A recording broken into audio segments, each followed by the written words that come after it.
திரு சுபவீர பாண்டியன் அவர்கள் வந்து நிறைய என்னைய கேலி பண்ணுவாரு ஜாலியா அண்ணங்கிற உரிமையில. அப்படி ஒரு கேலி பண்ணும்போது இந்த பாரதிய ஜனதா கட்சி எதிர்பார்த்தது என்னமோ ரஜினிகாந்தை, அவர்களுக்கு கிடைத்தது என்னமோ ரங்கராஜ் பாண்டே அப்படின்னாரு.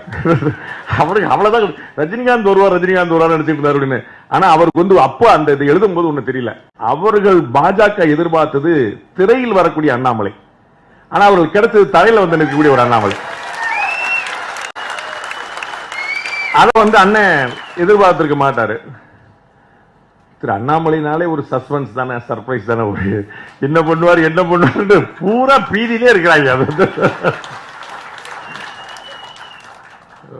நம்ம சினிமாக்கெல்லாம் சொல்ற மாதிரி வந்து உள்ள லெப்ட்ல இண்டிகேட்டர் போட்டு ரைட்ல கையை போட்டு ஸ்ட்ரைட்டா போயிட்டு அவர் மாட்டு போயிட்டே இருக்கிறாரு. பல பேருடைய முகத்துல இருந்து சில பாவங்களையும் வார்த்தைகள்ல இருந்து சில விஷயங்களையும் கண்டுபிடிச்சிடலாம். ஆனா வந்து அவர் அடுத்தவங்கள்ட்ட இருந்து எல்லாத்தையும் கறக்கிறவர். அந்த மரவக்குறிச்சி பிரச்சாரத்தில் சொன்னா பாருங்க, இதை மாதிரி பல பேரை தலையில கட்டி தொங்க விட்டு பார்த்திருக்கேன் அப்படின்னாரு. அந்த மாதிரி பூரா எக்ஸாக்ட் பண்ணி அவர்கிட்ட இருந்து எதையுமே கறக்க முடியல. நம்ம கூர்ந்து பாக்குறோம், ஆனா ஒன்னும் பிரச்சனை இல்லைன்னா ஆனா சரினா சொன்னாரு, என்ன ஒண்ணுமே கறக்க முடியல, எப்படி அதை கறக்க அப்படின்னா காலமாட்டுல பாலை கறந்துடலாம் போல தலைவன் தகவலை கறக்க முடியாது போல.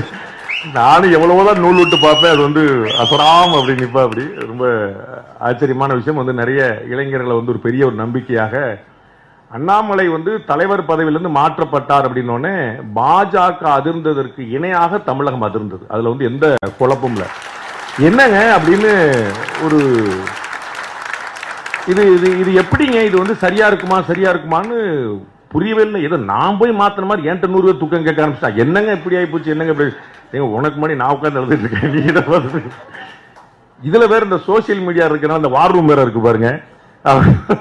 அவங்க ஒரே கன்ஃபியூஷன் இருப்பாங்க, இது நம்ம ஆளா எதிராளா அப்படி தெரியாம உட்கார்ந்து இருப்பாங்க. அவங்க வேற ஒரு பஞ்சாயத்து கொண்டு வச்சு நான் தம்பி எடுத்து நம்மள என்னப்பா சாண்ட்விச் மாதிரி வச்சிருக்காங்க, இந்த பக்கம் போனா இவங்க அடிக்கிறாங்க, அந்த பக்கம் போனா அவங்க அடிக்கிறாங்க, ஒரே குழப்பமா இருக்கு.